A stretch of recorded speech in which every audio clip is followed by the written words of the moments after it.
শ্ৰোতাসকল, প্ৰভু যীশু খ্ৰীষ্টৰ অতি প্ৰিয় নামত সকলোকে অভিবাদন জনাইছোঁ।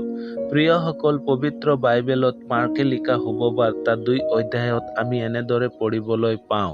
তেতিয়া 4জন বৈ অনা এজন জঠৰ ৰোগীক মানুহবিলাকে তেওঁৰ ওচৰলৈ আনিলে।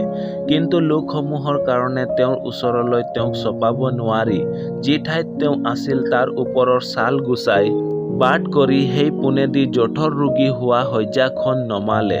তাতে যীশুৱে তেওঁলোকৰ বিশ্বাস দেখি সেই জঠৰ ৰোগীক ক'লে, বোপা, তোমাৰ পাপ ক্ষমা হ'ল।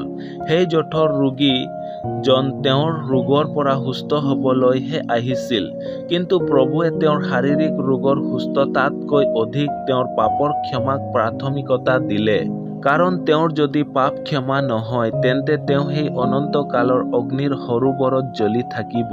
সেইকাৰণে মানুহৰ বাবে শাৰীৰিক ৰোগতকৈ অধিক পাপৰ ৰোগৰ পৰা সুস্থতা হোৱা অধিক প্ৰয়োজন আছে। আৰু পাপৰ ক্ষমা দিওঁতা কেৱল প্ৰভু যীশু খ্ৰীষ্ট হয়। কাৰণ তেওঁ পাপী মানুহবিলাকৰ নিমিত্তে নিজৰ প্ৰাণ দিলে আৰু তেওঁলোকৰ বাবে পৰিত্ৰাণৰ পথ তৈয়াৰ কৰিলে। পুনৰুত্থানৰ কাৰণে আৰু মানুহৰ পুত্ৰ হোৱা হেতুকে তেওঁকে পাপৰ ক্ষমা কৰাৰ ক্ষমতা দিয়া হৈছে। সেই জঠৰ ৰোগীক প্ৰভু যীশু খ্ৰীষ্ট মাৰ্কে লিখা শুভবাৰ্তা 2 অধ্যায়ৰ 11 পদত এনেদৰে ক'লে, মই তোমাক কওঁ, উঠা, তোমাৰ শয্যা তুলি লৈ নিজৰ ঘৰলৈ যোৱা। তাতে তেওঁ উঠি সকলোৰে আগতে তেতিয়াই তেওঁৰ শয্যা তুলি লৈ ওলাই গ'ল। সেই নিমিত্তে শাৰীৰিক ৰোগ হওক বা নহওক, সুস্থতা হওক বা নহওক, আমাক সৰ্বপ্ৰথমে পাপৰ ক্ষমাৰ প্ৰয়োজন আছে।